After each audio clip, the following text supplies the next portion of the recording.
шижир гишүүнд баярлалаа. Тодорхой болгох хэрэгтэй байгаа гэдэг дээр бол санал 100% нэг байгаа. Тодорхой биш байгаагаас болоод асуудлууд их үүсэж байгаа учраас энэ хуулийн төслийг санаачлаад ингээ ажиллаа.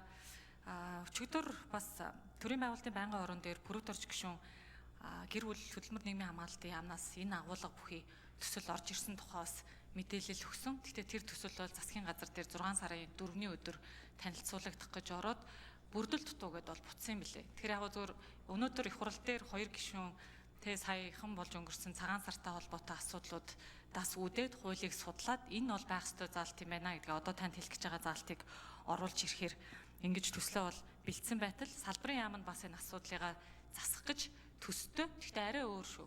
Тийм зохицуулалтаар бас агуулга бэлтчихсэн ер нь бол байгаа юм лээ. Тэг яг зөвөр манайх 4 сарын үед 2025 оны 4 сард хилцүүлээд эхлээд саналаа авсан учраас ингээд арай төрүүлээд ороод ирчих шиг боллоо. За тодорхой бол биш л байсаар л ирсэн юм лээ. 1999 онд анх энэ хуулийн агуулга нийт дээр тэмдэглэх баяртай холбоотой зохицуултууд хэрвээ амралтын өдөр тохиох юм бол яах вэ гэдг нь хуулинд тусгагдсан байх үедээ одоо яг хэрвээ амралтын өдөр нийтээр тэмдэглэх баяр байх юм бол өмнө нь шилжүүлэх үү, хойш нь байлгах уу гэдгийг засгийн газар шийдвэрлэнэ гэсэн заалт байсан бэл. Тэгээ 2022 онд болохоор хөтөлмөрийн хуулиас аваа хийсэн. Тэгэхээр засгийн газар шийдвэрлэн гээл хэн нэгний шийдвэр хэрэгтэй байхаараа л нөгөөх нь тулж гардаг, нэг жилийн өмнө мэдэгддэг, биш байдаг асуудлууд байдаг.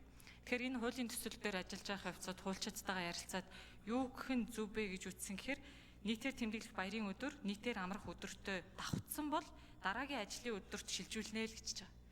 Тэр өсөө ганц хөндөж орж ирж байгаа заалт бол энэ юм байна.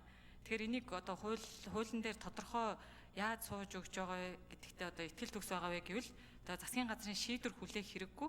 Одоо жишээ нь хувийн хвшлийнхэн энэ 6-гийн 4 гэсэн заалтыг хараад энэ жил одоо жишээ нь цагаан сарын одоо тэмдэглэлт өдрүүд энэ амралтын өдрүүдийг хагас сайныг ч юм уу дайрчина гэх юм бол дараагийн автоматар ажлын өдрөө тоолоод ингээд төлөвлөх бол эрхэн нэгдэж байгаа гэж харсан. Тэгээ хуульчдтайгаа яриад энэ заалтыг хөндөж орж ирж байгаа юм. Тэгэхээр эмч цагдаа онцгойгийнхон одоо эртнээс төлөвлөх энэ байдал нь бол 6-гийн 4 гэдэг энэ шинээр нэмж байгаа заалтыг дагаад зохицуулагдаад явна гэж бодож байна. За үлзий хүүгийн шийдвэр гишүүн тодруулж